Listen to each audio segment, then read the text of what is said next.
Hey guys, North Texas Comic Book Show, and I'm talking to Mr. Richard Hatch. Sir, thank you Hey, for talking with us. thank you. You're a legend, and it's great to be in your presence. I don't think anybody thinks of themselves as a legend. I just Well, think of myself as a ever-growing, ever-evolving actor in this business. the man is humble.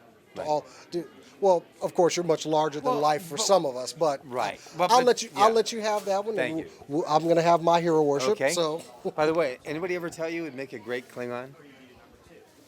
Look at that face. I mean, Worf? No, you would just kill it.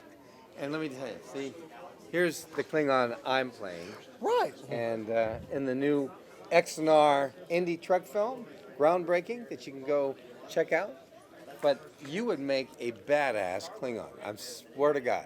I'm going to make sure that this plays before every show that we do from now And then on. you could be in the cosplay and win the cosplay. See, And then what do you win out there? $50? $100? What do you get? This- Free trip to Miami? What? I think it's some spending money. It keeps me in comic books and alcohol. Okay. So anyway, Cool. But North Texas Comic Book Show. What do you think about it so far, sir? What do I think about it? I think it's probably, for me, it's so well run, so well organized. And it seems like, too many conventions these days have grown so big. They get a little impersonal because there's just so many people, and it's very hard, to give personal attention to people when you've got so many thousands of people coming to an event. You can't even walk through the halls. So it gets to be very challenging. And by the way, big conventions are wonderful. They're fun, a lot of energy. But it's really, really nice to come to a convention that's just, it seems very family. Like there's lots of families coming in here. Some of the cutest little kids I've ever seen. The cosplay was wonderful today. And everybody seems to be having a good time. And it looks like where the comic book buyer can really, find stuff that they've been looking for and have people that are very knowledgeable about comic books. And even though it focuses, I mean, this is rare these days for conventions, it really focuses on comic books and toys and all the things that go along with that. And they're kind of enlarging a little bit to add the cosplay, which I think is a great idea. And then for me, they're bringing a few celebrities in.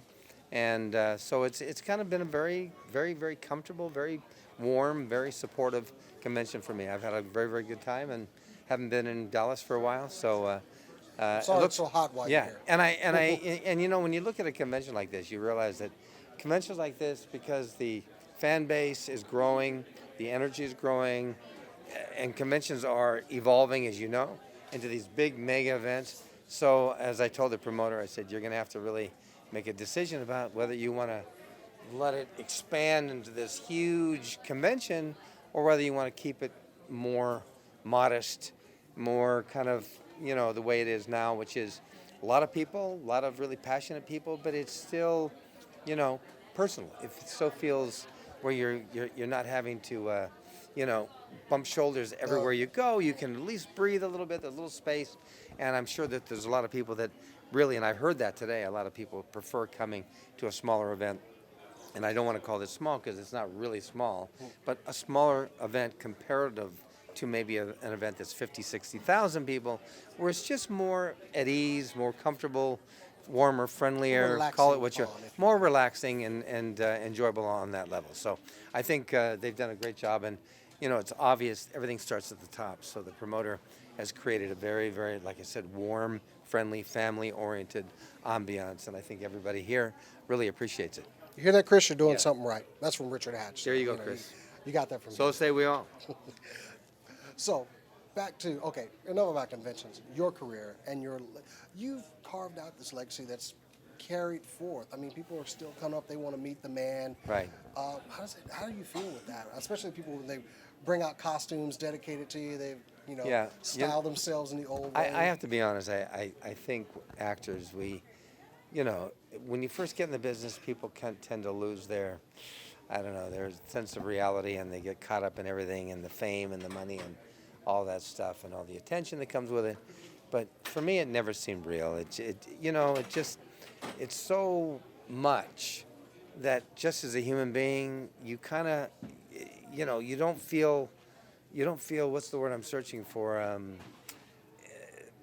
It feels strange and weird that so many people think of you in such a grandiose way, and put you on pedestals, and you know they get very nervous when they're talking to you, and I totally get it because I was a big, huge. I actually loved Buffy, and I loved Julie Benz, and I saw her at a couple of conventions signing, and I could not walk up to her. I was so nervous because I had a crush on her, and people have the same. You know, they have a crush on you, and they're really nervous when they walk up. So I get it, but it's still hard. You as a human being who gets up every day like everybody else, sleeps, brushes your teeth, you know, has the ups and downs. It's just hard that people have this feeling about you. But I will say that it's very complimentary, and it's an honor, and it's a privilege to know that your work, and I consider myself a serious actor. Acting's always been what it's about for me. Learning, growing, stretching as an actor, as an artist. The fame thing was a byproduct of that, nothing I ever expected. And everybody has a weird, strange relationship to fame.